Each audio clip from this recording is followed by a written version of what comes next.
One of the more interesting things about the WBC to me is the format, because it's a tournament versus a series, which means that winning games is not the only thing that matters, it's also how you win them. Or in the case of today's game featuring Australia and Korea, how you lose them, as we just witnessed one of the most heartbreaking eliminations you'll ever see on a baseball field, and it came because of a tack-on run in the ninth inning in a then 6-2 contest. How could this even be the case? Well, you see, entering the game, Australia had managed to play well enough in their 3 contests preceding that they didn't even need to win versus Korea to knock them out and move on to the next round. They just had to lose by less than 5 runs, giving them a margin of error that was astronomically higher than you typically see in a winner-take-all environment. But unfortunately for them, this one would begin about as poorly as it could have, with Bo-Kyung-moon launching a 430-foot moonshot to right center field in the top of the second, getting his squad out to a quick 2-0 lead, one they would add on to in the third with another couple, this time on the back of run-scoring doubles from Jung-Hoo Lee and Moon once again. This already put Australia in dangerous territory, and they would fully arrive in this zone a couple frames later when Korea scored that dreaded 5th run with an RBI single from,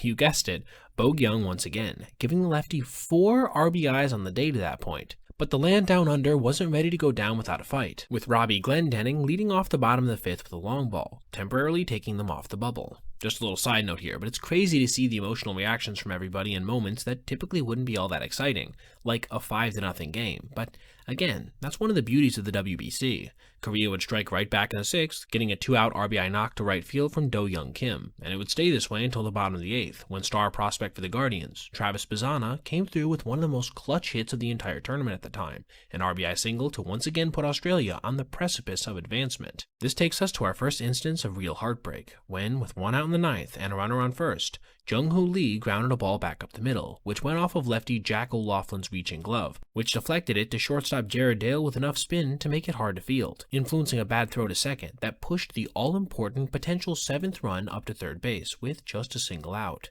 You can see the emotion in Bazzana as he took in the moment, one that would become even more disastrous when Hyun-Min Ah launched a fly ball to right center field, scoring Kim and re-establishing that 5-run separation. But the heartbreak wasn't over yet, because with 1 out, Rickson Wingrove, great name by the way, lined the ball towards the right center field gap, where Lee raced over and slid to take away what probably should have been a game-tying extra base knock, firing up his team in the process. A Logan Wade pop-up later, and Korea was officially advancing to the next round of the WBC, with Australia, conversely, getting ready to pack their bags despite a very impressive showing overall, but still, one in which they couldn't get it done when the lights were brightest. Alright everybody, if you made it this far, I appreciate you watching, and if you did, consider checking out any of these other videos on your screen right now for other content just like this. Also, if you ever see anything you'd like to see me detail in the video, feel free to reach out to my email, basebpoet@gmail.com, and if I end up using your idea, I'll give you a shout out. Thanks for watching. Have a great rest of your day.